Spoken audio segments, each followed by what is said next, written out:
Ritt, and I am the Workforce and Adult Services Consultant at KDLA. Today's webinar is Telehealth and Teleservices at the library. If you need any sort of technical support, my colleague Tricia McCallum is in the chat room as well, and we'll be able to do the best we can to help you. If you have any questions about your audio or anything like that, please use the chat box. Materials are available in the Blackboard Learning window. And today's webinar is being recorded. Captions today are available in a couple of ways, and Tricia's put some information in the chat. You can click yes at the top of your screen to see captions within Blackboard, or you can click the stream text link that has been put in the chat. And without further ado, I want to welcome our presenter, Alta Porterfield. She is a statewide social innovator from the Delaware Division of Libraries. And she's going to share with us about her library's experience and her work in the telehealth and teleservices arena. I'm going to turn off my video and then let Alta take it away. Thank you, Alta. Thank you. So I'm very happy to be here, and I know that you're all very appreciative of Hillary. Hillary has been a fabulous participant in LIBE's work that we've had for many years with libraries nationwide, state libraries to begin with, and then larger and even smaller library systems working on workforce. So we've known and collaborated with each other many times, and she's heard my little spiel on a lot of different topics, but especially this one. So without further ado, I want to explain a little bit about, yes, I work for the Division of Libraries for Delaware. And the Division of Libraries has a consortium, and it's all the public libraries and even school libraries and some academic libraries are within this one system. So when Hillary was saying put down your system and your county, it was like, well, I represent one system, Delaware, which as you all know is a very small state and a small population. So it's not like I'm bragging, but yes, the whole state. So, but I am very proud of the state. I have some connections with Kentucky. My daughter actually graduated from Lewis Brandeis Law School in Louisville several years ago. So many trips to Louisville and to Lexington, and know a lot of friends that have come to visit us here in Delaware and vice versa. So Hillary, if you wouldn't mind, just bring up the first slide. You go. Great. Is that working, Alta? It's a small version, so if everybody else can see the big version, that's fine.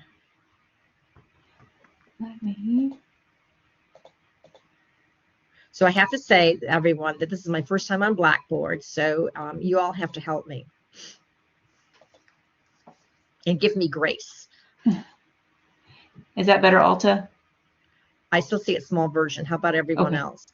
Okay. Great. Thank you, Tricia. They see the big full slide. Okay. All right. So hopefully I've got it all memorized, right, guys? Okay. So first of all, I wanted to say, so I work for the Division of Libraries, and my team is called the Social Innovation Team. I'm the lead for that team, and I always say Delaware Libraries rather than working for the Division of Libraries, and that's because I'm inclusive of all the libraries, and I work a great deal with partners, and so that's a big part of what we do. One set of our team are AmeriCorps Vistas. So I don't know if any of you have had AmeriCorps Vistas or members in your system, but they're an incredibly fabulous and wonderful group of volunteers who serve America for a year. And back in 2018, we received a AmeriCorps Vista by the name of Nick Martin. And Nick Martin started as an emerging tech. And his second year of service, which he elected to do, he decided to take a road trip to all of our libraries in the state. So now I've already told you it's a small state. So we have 33 public libraries. So I know that seems like, not much, especially with all the counties of Kentucky. So we are 3 counties. So he took a road trip to all the libraries, and that distance-wise is from the top of the state to the bottom of the state is 3 hours. And the widest part of our state is 56 miles. Okay, so you understand that you can really do this in not that long order. And what he did was he talked to the libraries, the administration, as well as some staff, and presented different ideas of things he thought might be good for his year of service coming up. And one of the ideas he had was teleservices or telehealth at that time. And that was the most popular one. And in a way, it seems funny to think that telehealth was an emerging tech, but things have been moving so quick. We forget a few years back that things were not quite, we're all on Zoom right now. We're all the time. We're back in 2018, 2019. Zoom was around, but maybe we weren't on it at all. Okay, so he went ahead and started doing some research, and he attended a 15-week class at the University of Delaware and got certified as a telehealth specialist, which was great. And they immersed him in a lot of information. And what I want to say about this timeline that you're seeing is do not get afraid and just use us as an example of some things that are good to do, as well as learn from us on things that you don't have to do. So we thought we had to know a lot of information about health and a lot of different things, and we did, and all. But as time went on, we realized we were going to simplify things, and that's what I hope you'll walk away with, is that make this program be what you want, what you need, and develop as you want. So one whole year of grant writing and research. 2020, as you well remember, come March was a time of shutdowns and COVID and a lot of things going on. Actually, during that period, as an emerging tech, he took all of our 3D printers in a northern part of the state and had an assembly line to make the bands for the shields for the face shields for our first responders on that. So that was a pretty active time in that way. The libraries were shut down, but they had it open for for certain projects that they were doing. So Nick was very prolific on grant writing. He, through his a few years with us as an Vista, actually obtained $3 million in grants.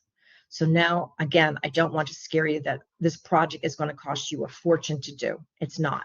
In fact, I'm going to talk about some ways that it won't cost you hardly any money at all. So that's the main thing I want to say is don't turn me off or just and leave this webinar. So as far as 21 was when the library started opening up, and we had the big kickoffs of things, and we started expanding. And I'm going to go into more detail on this through the different slides. The expansion really happened in 22 because that's when all of our libraries were open. Our libraries in the south opened quickly, and it just got slower and slower as you move further north on the south.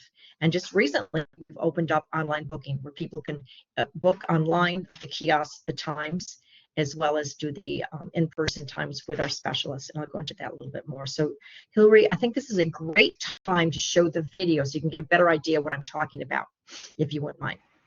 You got it. Just a second here.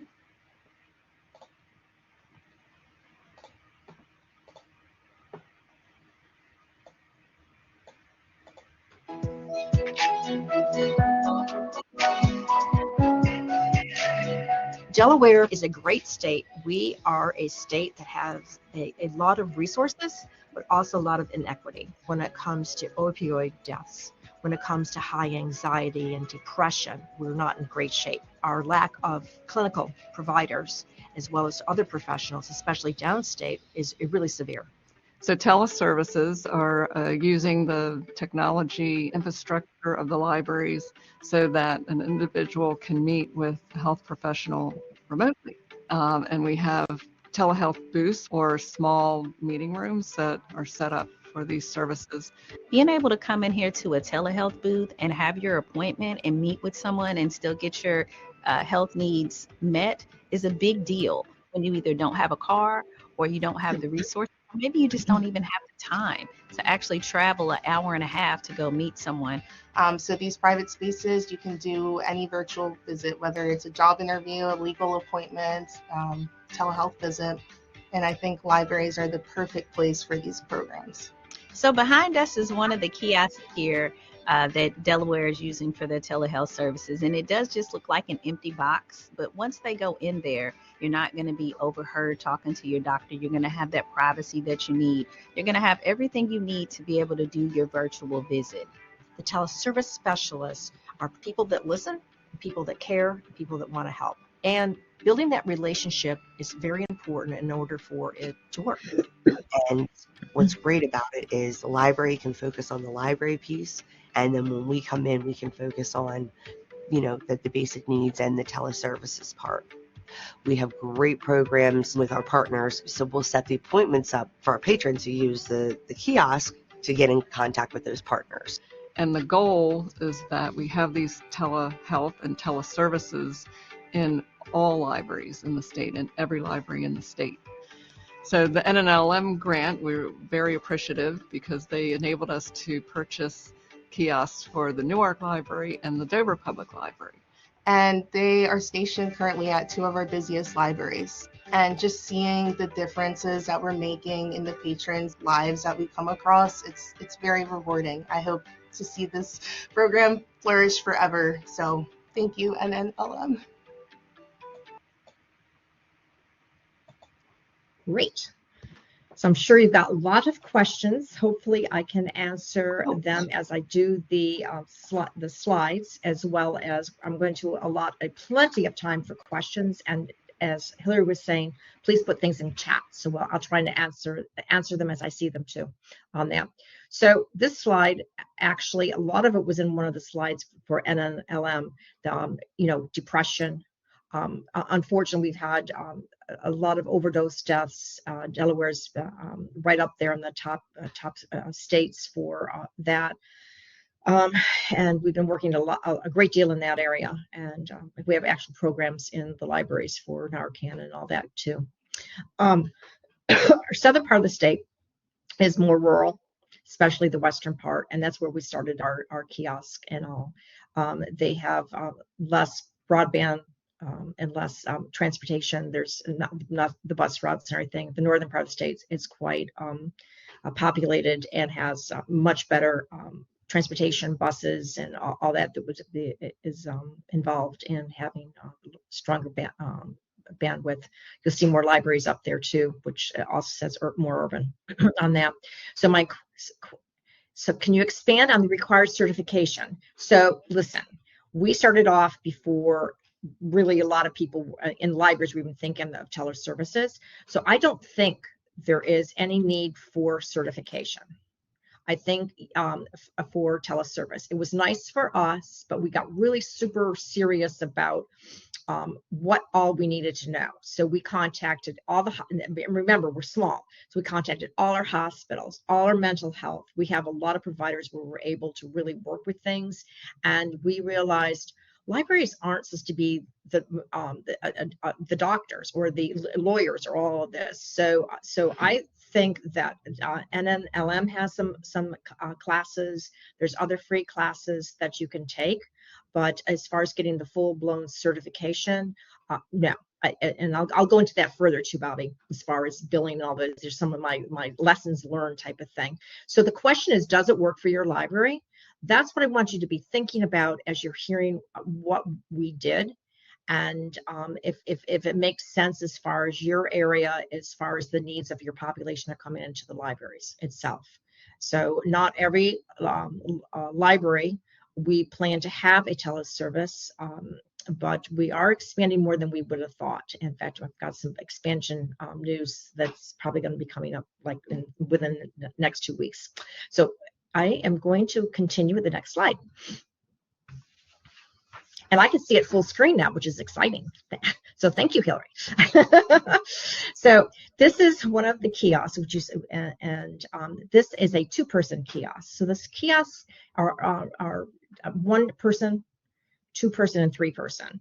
The 1-person was only done because the library was very small, and that was what they could fit in. So that's what we chose. I don't recommend a 1-person if you can help it, because often you want to have 2 people in there, maybe for different reasons, and you're not going to be able to get a wheelchair in a 1-person or even a 2-person on that. Price wise, roughly we got them from Talkspace. They're anywhere from around $10,000 to around $17,000. Our booths, because we started off with COVID, we put them with UV sterilization, so you can actually shut the doors, turn it on, and then it cleans the whole system with and HEPA filtration, hand sanitizers inside and outside. It locks. It's soundproofing, all that good stuff. It's necessary. Would I get HEPA and UV sterilization now? Maybe not, but the cost wasn't that prohibitive. So we obviously during the time of COVID we did do that. So what we did was, you'll see the services here, and I'm going to have another blow up that I'll share with you too. We had Chromebooks and hotspots that we were able to give out in circulation. This came with the funding that Nick was able to receive. And also we hired specialists. So the specialists were able to help the person as far as working with them, what their needs were, and basic needs, essential needs, health needs. And then they would go ahead and if they have appointments, they would help them to get onto the computer and set it all up for them. And then afterwards, they would meet with them to see everything was going well and to set up other appointments. In the insert, you're going to see 2 people. The gentleman sitting down is one of our senators, and the woman standing is our one congresswoman who's now running for Senate. And you see that I don't see it's so small, but there's a little iPad that she's working with. In the beginning, we thought iPads would be the best because the cameras were really good for people to utilize, but we decided to go with also a desktop. I'm sorry, not a desktop, but a laptop in the room too. On that, we do have blood pressure cuffs available for people to use, but we recommend that they get them set up by their physician. So we have blood pressure cuffs in circulation, as well as a program with our public health that you can get one to keep. If you take a class and have a nutritionist, and all that's done for free on that itself. So I think what I'll do is I will go to the next slide. Is there any questions about that slide too?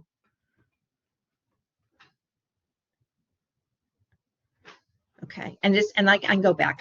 So I happen to be massively ADHD, so I'm real flexible on questions and going back and forth. So branding, we have a fabulous design team, and they love to make sure everything is cohesive. So our kiosks have the same wrap on it, as well as our promotion. So we have sandwich boards that we put out maybe outside the library, as well as some of the libraries have, a lot of electronics inside and outside the libraries itself. We have cards to give people. We have lanyards for the specialist, and all that you can see here, appointment cards and all that. That's really helpful. And it also describes that a litany of all the different things we can help with. Help with getting insurance, Medicaid, health, looking for a doctor, helping them with getting a dentist, all that good stuff that goes on with it itself on that. So jobs, help them with jobs and all that.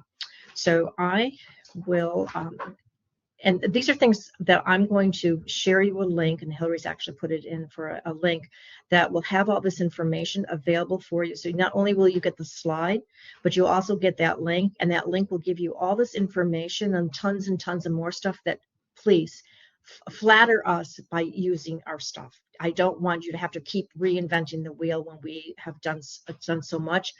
Tweak it, share it, do what you want with it. So, and you don't have to credit us for it. And also, next slide, please. Oh, thanks, Hillary. And so, all right, diving into policy and logistics. Okay, this is the part I was saying, Bobby, is that we were really looking at all the different things we could do, and we were thinking about things like some hospitals said, hey, we would like to have 1 full day of your kiosk and all your for your kiosk. And we said, okay, if that's the case, then you're going to have to pay us for that. And then the questions were, how are you going to pay us? Are you going to pay us by the person you see? Are you going to pay us for the whole day? And we got into it, involved in a lot of different things. The one thing we did not want to do is billing. We didn't want to be involved in PHI, personal health information. We didn't want to be involved in anything to do with that, and also the whole billing piece of it itself. It was just getting way too complicated. So that's one piece of advice: just don't get involved in that.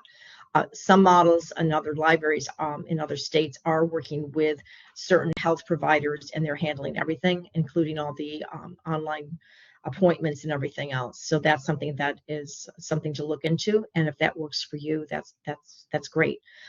As we were doing this in the beginning, since we were planning to have this happen and then COVID hit, we decided to start with not telehealth, but telebehavioral, because of the whole thing about, remember how everyone was worried about you would catch something from just touching something.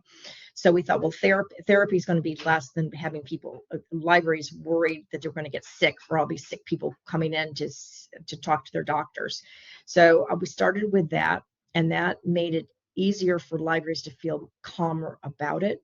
And then we decided, well, we can go on to the health, but why not keep expanding it? We already had social workers in the libraries and a long background of job help and digital literacy. So why not just expand all this to be for people for job interviews? So a person could come in and know they have a private space to conduct a job interview, or they need to speak to a lawyer, or they need to speak to someone in regards to immigration. So we just said, how about we just go ahead and change it and make it to be a person that needs to speak to a professional in a private space with a computer. So that's pretty vague, right? So one library that we have is having a lot of business clients that need to have work with some professionals in regards to their business. So that's a little gray area, but right now it's been working out well for that library, and that library is happy to have that happen. It's not bumping people because they have other spaces that they could have other meetings on that. We did get involved with the idea of scheduling for service providers and patrons, and that became too complicated. So let me give you a scenario. A patron comes in and they want to have an appointment with a doctor on the times that are available for us. So we were having people call that doctor, see if we get an appointment, scheduling the times, and then all of a sudden that patron can't make that time, call us up, and we have to reschedule, and on and on and on. It's like, we're not going to get into the receptionist piece. It just got to be too much. So we decided we're not doing that. Again, that's what we decided. This is your baby to make it be what you want and change it as you feel makes the most sense.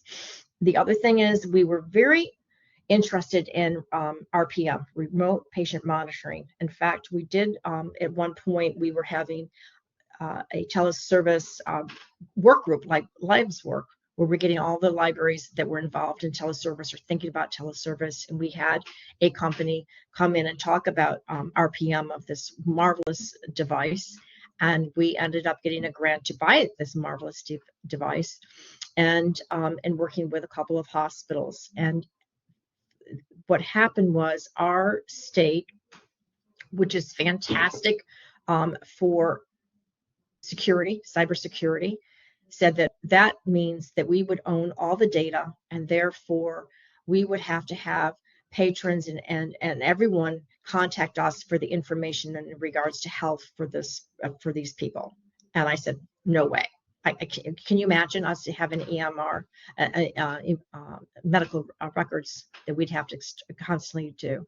So that was an area that we said, no, we're not going to do that. That might not be the case for your particular library system. So that would be something that if you're interested in working with RPM, then I would definitely work with your attorneys and just make sure, your security and all that. It just got to be too much on that. So we just let that grant go. And so that was worked out for us on that. As far as the conclusion I have is basically leave all this more detailed stuff to the professionals, to the experts, which they're working with.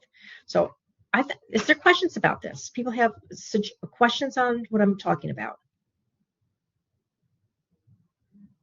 Yep, I haven't seen any in the chat, but please feel free. Alta said it's okay to ask questions in the middle. So if you've got something that comes up, or if you think on the next slide, go ahead and ask. That's okay.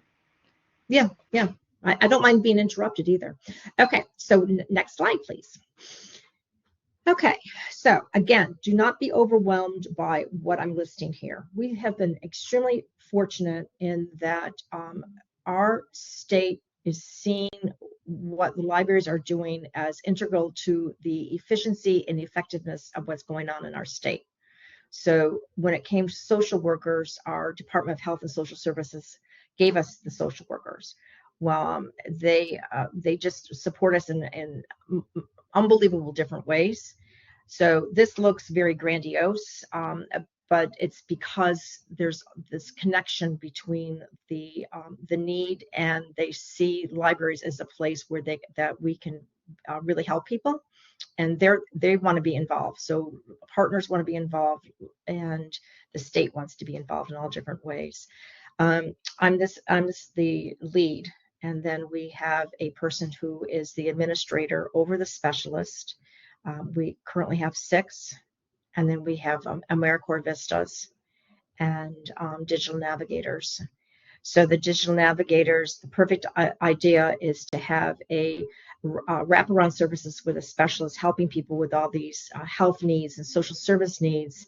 And then when it's time for this person to be able to maybe fill out the applications they need, they pass it over to a digital navigator that will help them with their application, but that just-in-time training and teaching of how to go ahead and fill out the applications and encourage them to maybe get onto North Star, Learning Express, or whatever type of online computers you have, lessons that you have. There's many of them, Google Grow and on. And as well as the classes that the libraries would have in the certain libraries. Not all of our libraries actually are doing in-person classes anymore itself, but that's been very helpful. We're very lucky in some of the grants we've received where we're looking to add. I'm hoping in the next 2 weeks we're actually going to be able to add another 11 libraries to the teleservice piece of it, but I won't know for a couple of weeks, and that won't happen until January. So we have a person who was an AmeriCorps Vista who got her license, has a master's degree in counseling and social service, and now she's in charge of interns. So we have college interns at either master's level or bachelor's level that go into the libraries and do this social service piece and help us with all this, as well as make appointments where people can go ahead and do online job and social service, where they set up a time to talk to someone and then we'll call them. We don't involve Zoom or virtual. We can, but we decided to be an easier lift for people that are struggling, just to have us call them and talk to them. And if they need to have it in person, then we can set it up to a library that's closest to them. We have a project manager for grants. We have a couple of very large grants that we're working on that I'm not going to go into detail on, but they are working with mental health and fitness that work well with our health area, and a data scientist, which is important for helping us collect the data and be able to disseminate it to all the different people that need to see it, which is important on setting up. So if you have questions about that, I'm definitely happy to share more of that. Should be pretty much on that live guide that Hillary put in chat.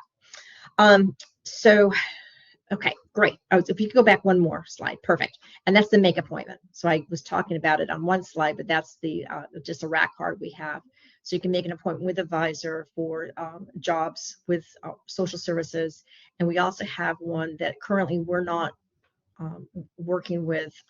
I'm sorry, that's the wrong way to say it. We have small business that answers and works with those appointments for small business. In the beginning, first week of COVID, when everything shut down, we went ahead and did this online service, and I contacted our Department of Labor to do the jobs and our social services to do the social work. And within a few months, they were able to hardly help us at all. That unemployment was just like wiping everybody out for jobs, and they needed to hire more and more people, and social services was racked. So we ended up taking over these hours. We were doing 10 to 8 every day, and now we're only 10 to 4 days a week on that. So, but it's quiet and chat. So if anyone has questions, please. This library to the right is Route 9. It's a fabulous library. It's one of the top 10 libraries back a few years ago. It's a new library, and it has a lot of really wonderful things, a wonderful maker space. It has an auditory room and for people with sensory problems, and just some marvelous little extras there. So we do a lot of programming in that library itself. So next slide, please. Okay. I know you're not going to be able to read all this. You'll see it when if you want to see it again in the PowerPoint to bring it up. But it won an award for a poster contest that we attended. We've actually won a couple of poster contests and all. So it's yes, we have a great program, but we also have a great design team that's able to take all this information and make it look nice and presentable and not too massively overwhelming on that itself. It basically talks about the program and all the different things that we were doing on itself. So just kind of like showing off that. The health literacy is really important, and literacy is really important. Our state has really pretty terrible what do you want to call it? They say that there's 20% of our state adults has less than a 6th grade reading level, which means a lot of people don't understand the things that a doctor's saying to get ready before they have surgery, or they don't understand communication. They're having a problem with communication of literacy. So we work a lot with people with that area too. So general percent used for telehealth versus teleservices. Oh, it's a good question. I should look that up.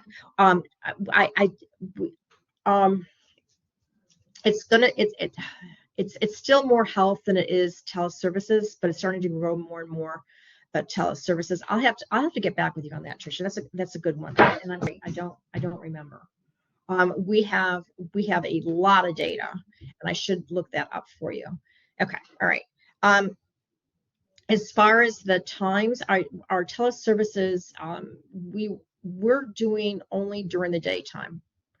With this expansion of money that I should be getting, that's not promised, but I should be getting, I'm going to start doing evenings and weekends. And the reason why I only did daytime was because I was thinking doctors and lawyers are basically the daytime hours itself. As far as times, one of the things we learned is that if your library opens at 10, don't make your first appointment at 10, because you're not going to be able to get in there and have it all happen before the appointment starts to start. So make it later. We have, and there's all this, you think there's so much information on those live guides, but some of the things is we've set up surveys to ask the person, are you happy with what happened? Ask questions, demographic questions. So you'll be able to see the survey questions we've had. And you can obviously modify, like I said, modify anything you want on there. We also, our appointments, we set time up before and after, because sometimes things get, appointments aren't perfect. The doctor might be running late. So we're basically carving out about an hour and a half for each appointment, which means sometimes we'll have dead times because maybe the visits will be quicker and there's not as much time. Again, why an hour for a doctor? Do any of us go to a doctor for a whole hour? It's because in the beginning we're thinking therapy, and therapy was taking more of an hour, as well as all the other ones were taking more of an hour. So that we might adjust a little bit, but the other thing is people, if our time is free, then if a person wants to come in and needs to use it and there's no one else booked, they can get in there for a short appointment too on that. So, all right, so how about going to the next slide? Okay, the secret sauce. So systems thinking. So we try as much as possible to keep constantly, well, there's all these slogans, constant improvement and all that type of thing. But seriously, we get new people that are working. We get comments from our satisfaction surveys, and we ask for QR codes for different surveys of what they think would be a good idea. So we're constantly improving and changing, and not necessarily, do I say improving, trying things out too. And also certain libraries are going to have certain things that they want and prefer over others. So that's working with the different communities. So some two languages besides English, we have Spanish, which I'm sure the entire nation has, but also Haitian Creole. So it's been difficult finding enough people to speak Haitian Creole that we have handheld translators to help with that. And some of the libraries have been able to hire people for some of the hours that were open for this to help with translation. But that's not an easy thing itself. I already talked about the statewide consortium, so that really helps shared books, shared software. We work with them on different things. Partner listserv is a fabulous thing that I think that it would be wonderful if you think about this as an idea to grow your partners. We had and this is before I started, so I can't take credit for any of this. It was Annie Norman, our state librarian, that came up with this.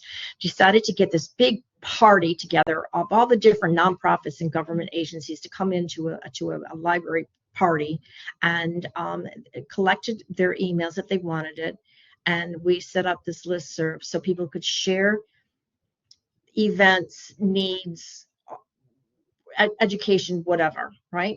And that is exploded and grown. So it is incredibly good, and people are really sharing and helping each other. And again, the flattery, you might learn about somebody that does something, it's like, oh, what a great idea, and then you want to do that idea. So that happens all the time. Lots of questions and all that.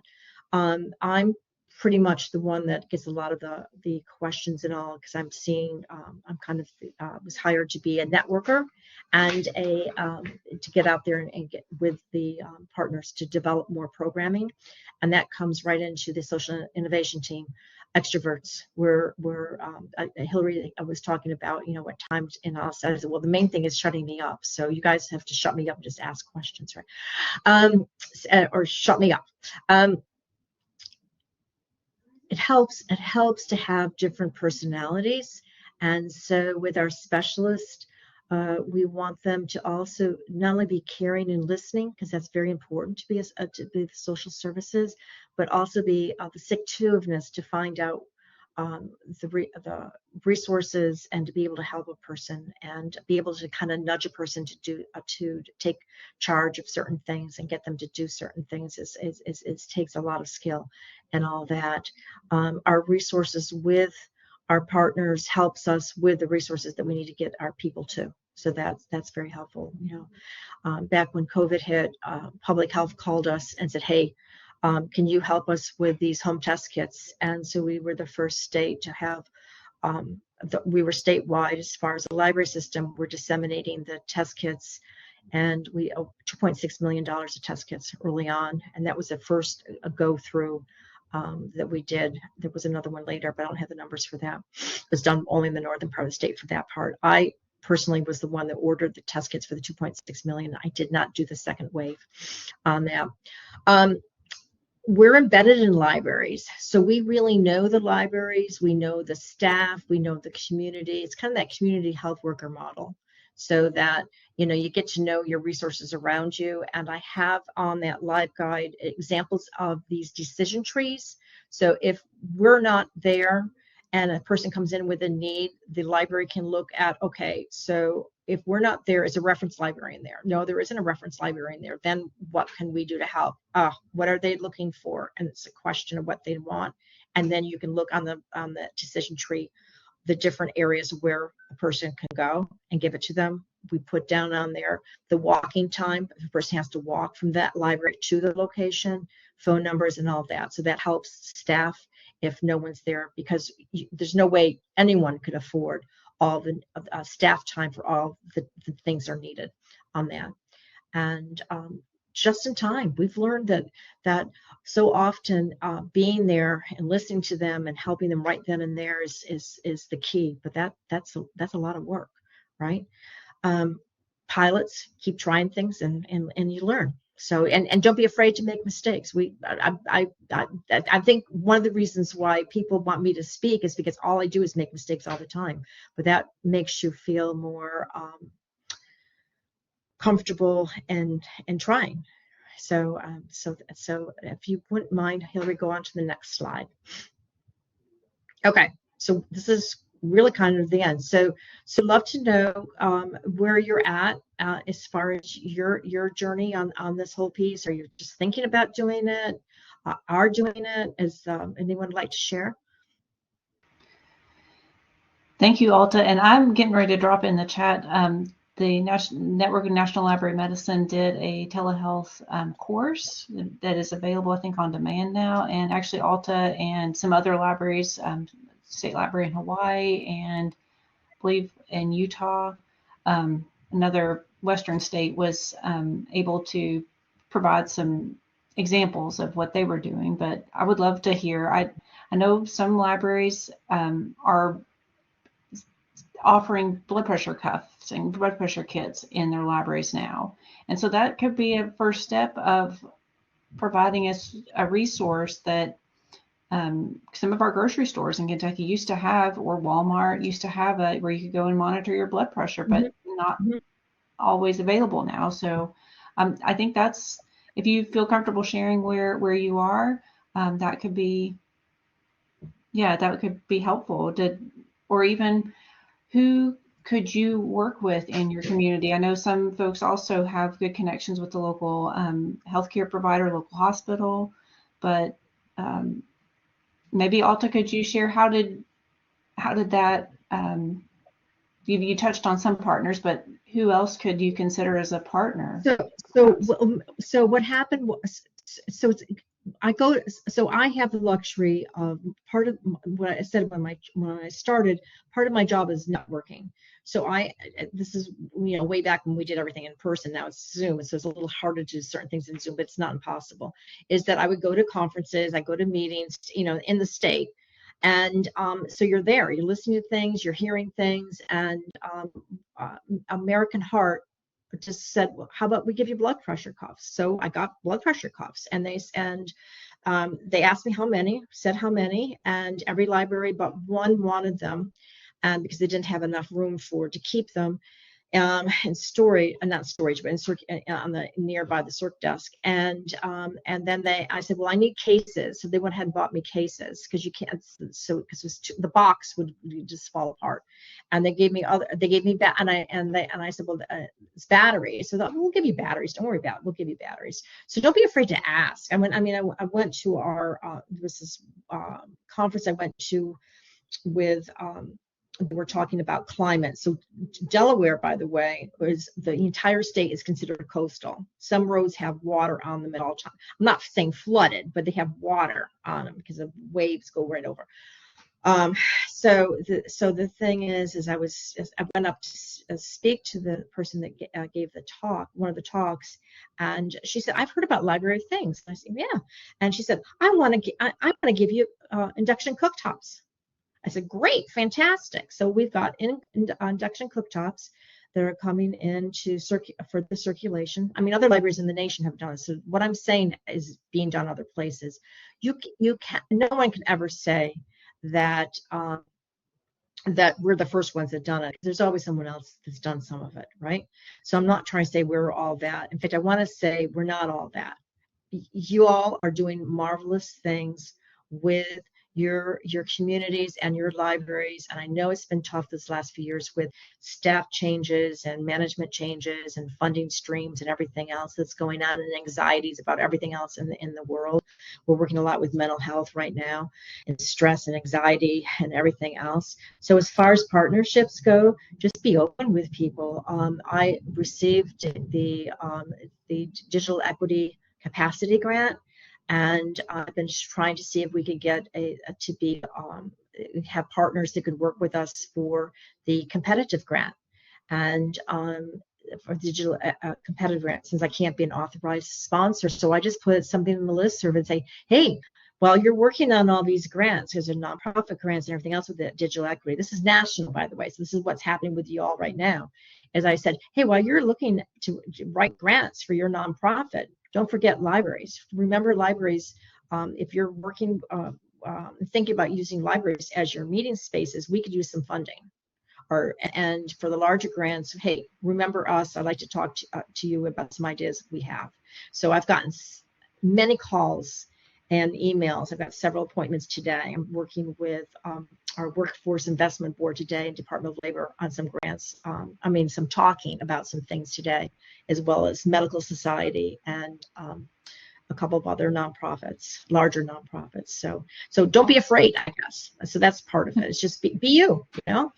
So Alta, I've got a question for you. What would you, and of course it's going to look different in each library, and we've got several smaller libraries on here. What do you feel like would be some key things to have for teleservices? You mentioned iPads worked at first, but then you realized you needed a laptop. What other things would you say you might want to consider? Like, and I'm so glad you said that, because I forgot one thing to say, is that we started off with kiosks, because again it was COVID, and most of our spaces are kiosks where we bought them, and but the cheapest way to go, if you have it, is use one of your study rooms and retrofit that.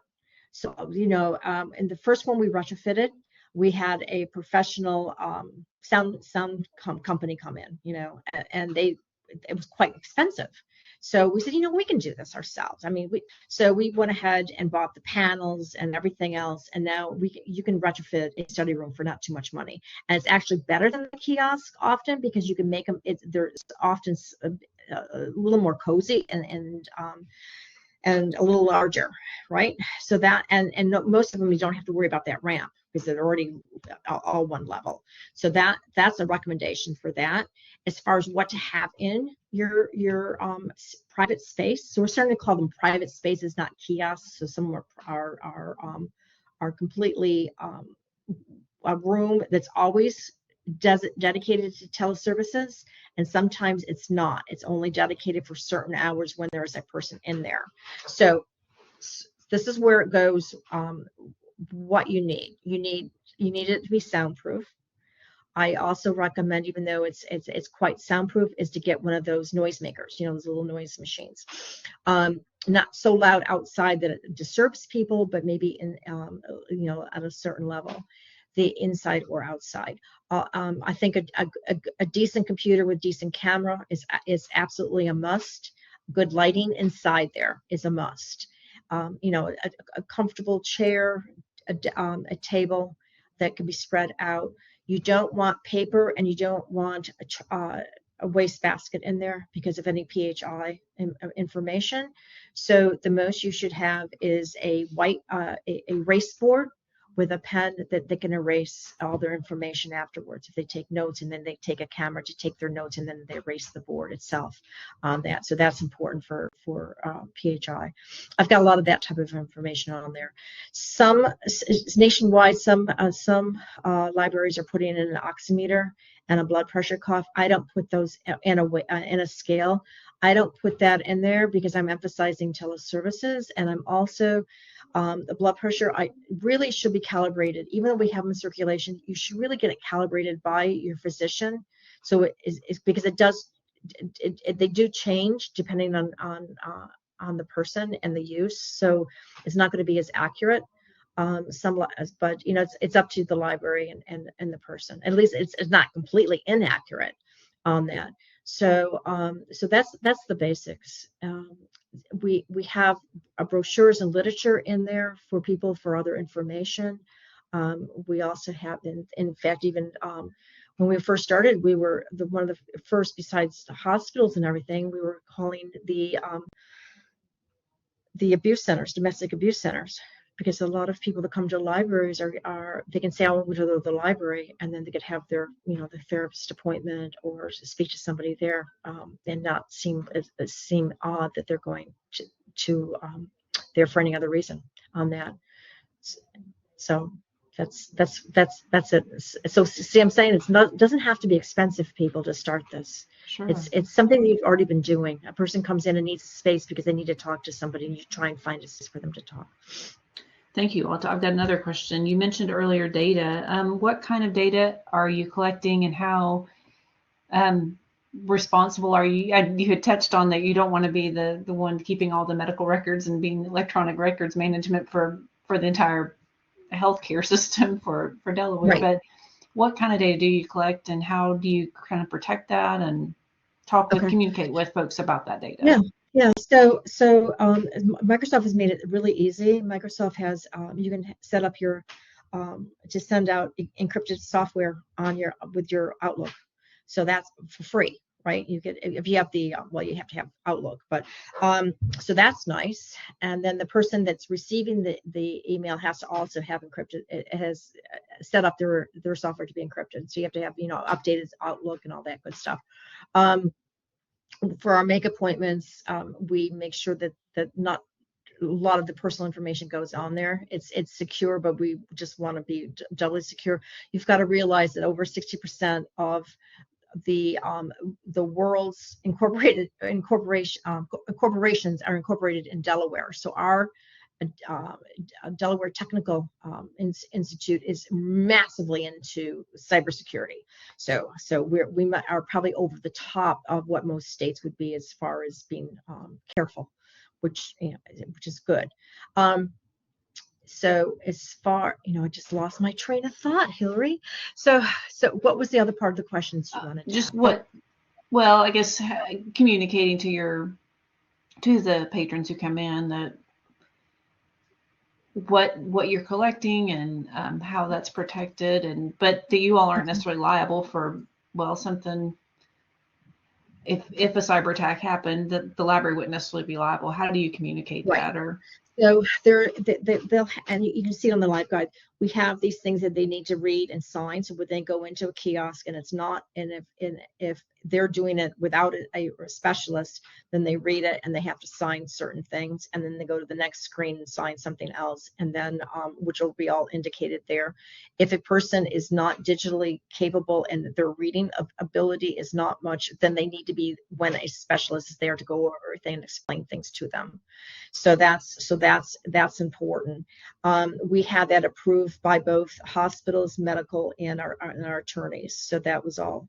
So we got that secured on that, and that's where that whiteboard comes in too, so that they can erase everything, and no paper should be left in there. So that's one of the things they say is, don't leave anything, don't leave your doctor's receipts or anything else on there.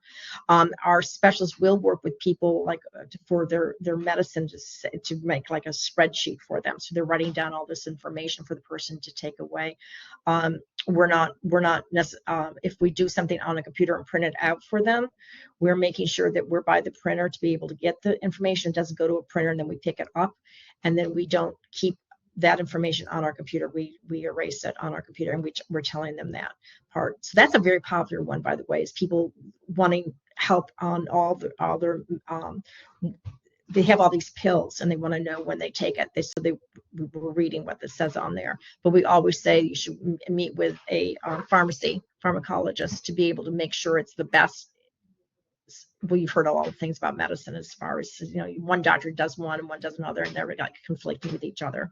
So that's another whole thing. We actually had a grant with pharmacists to come into the libraries and actually set up times just to work on that itself. But there's so much that you can do, and you can just start with one little tiny bit, So it could be your teleservice. You start off with just job interviews. And maybe the thing about the lawyers is, again, it's fine for a legal appointment or a mediation appointment, but the courts wanted us to have set it up for courts, and I said no, because courts aren't on time. You set up a 9 o'clock appointment for a court, the library opens, and the court hearing never gets done that day. It gets passed over, or it happens at 1. I'm actually meeting next week with the court system because they're buying their own kiosk, and I don't know the information about that, but I'm really curious. They wanted our tips on what to do for their system. I'll be curious on that, on what they do. So that'll be interesting. I might end up with doing more with the courts, depending on what they're doing on that. So so again, it's you gotta just try things out. And if you have questions later when you're looking at all this stuff, I'm always available for a phone call. Oh, perfect, Helen. Well, thank you, Alta. Please don't hesitate to ask questions too if you think of stuff later. And this webinar is being recorded, so if you want to go back and watch, because I know there's a lot of information shared, Alta's got so much information. It's a wealth of information, and we're kind of still learning and new. So that's why we record these things, so that you can go back and watch them, share this with some of your colleagues, make it available. And then just so you know too, the slides that Alta has prepared, and then the lab guide, all those links and so forth, I'll plan to share those with Tricia so that they can go out within the Blackboard course learning module. So you can have that. Tricia's already shared that too. But I just thank you so much, Alta. And I'm actually going to take your slide down. I'm going to put my email and Alta's emails in the chat for folks as well. But I want to briefly, once I get those in here, I want to thank Alta again, and then we will briefly thank the Institute for Museum and Library Services, who has sponsored this. I'm going to put up a slide for that, but just a second as I'm switching here. I did want to say too, I've got trainings on that live guide for specialists as well as interns, so that's something that can help you too. That's great. And because I was thinking about training folks, even just your frontline staff, for just to be prepared. Like I appreciate that kind of tree or algorithm going through this. So and so is not here. Who do I go to next, or how can I help a person? But so that's wonderful. Thank you all again for coming today. And again, thank you to the Institute for Museum and Library Services for providing the funding for this webinar. And again, thank you to Alta for the energy and all the wealth of resources and information she shared today. It's such a pleasure to have her with us, and glad that you all were able to join. And thank you for being here and sharing your feedback.